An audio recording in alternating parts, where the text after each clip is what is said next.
why would you want to have your project sky look like this when it can look like this?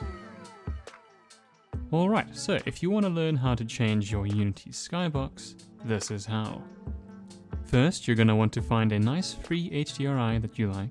I personally like to use a Pure Skies HDRI. I'll leave a link in the description to where I found mine. Go ahead and download the one you found. Open up your downloads folder and drag and drop that HDRI to your Unity project. Click on the HDRI and then go ahead and change the texture shape to cube. Click on apply down here. Create a new material and give it a name. I'll name mine Better Sky.